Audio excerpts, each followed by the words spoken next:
வணக்கம் நேயர்களே, 12 மணி செய்தி தொகுப்பிற்கு உங்களை வரவேற்பது நான் வி விஷ்ணுராஜ். முதல் தலைப்புச் செய்திகளை பார்க்கலாம்.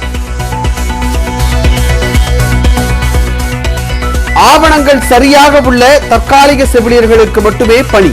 மருத்துவத்துறை அமைச்சர் மா சுப்பிரமணியன் விளக்கம்.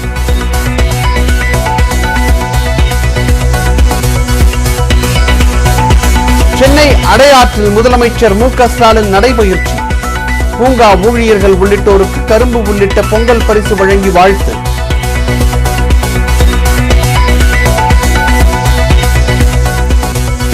NLC பேச்சுவார்த்தையில் அனுமதிக்காததால் விவசாயிகள் சாலை மறியல். நெய்வேலி நிலக்கரி நிறுவனத்தை வெளியேற்ற கோரி சற்று நேரத்தில் நடைபயணம் தொடங்குகிறார் அன்புமணி.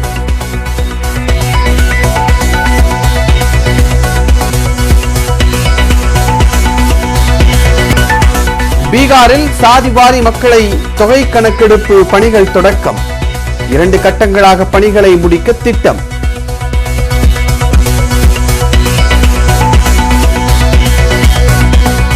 செம்மர கடத்தல் வழக்கில் சசிகலாவின் உறவினர் பாஸ்கரன் கைது.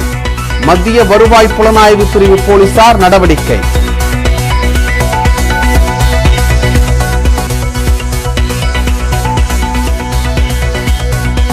பொங்கல் பண்டிகை நாளில் பாரத ஸ்டேட் வங்கி தேர்வு அறிவிப்பு. தேதியை மாற்றியமைக்க மத்திய நிதியமைச்சருக்கு திமுக MP தமிழச்சி தங்கபாண்டியன் கடிதம்.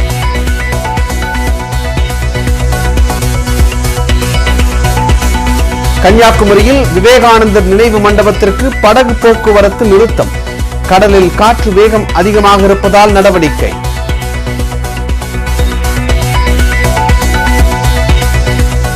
ஏர் இந்தியா விமானத்தில் சக பயணி மீது சிறுநீர் கழித்த விவகாரம். சங்கர் மிஸ்ராவை கைது செய்தது டெல்லி போலீஸ்.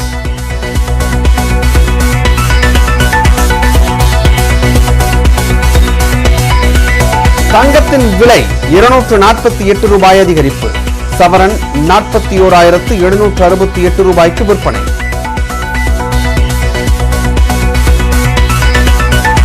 மதுரை திருமங்கலம் அருகே ஆண்கள் மட்டுமே பங்கேற்ற வினோத திருவிழா.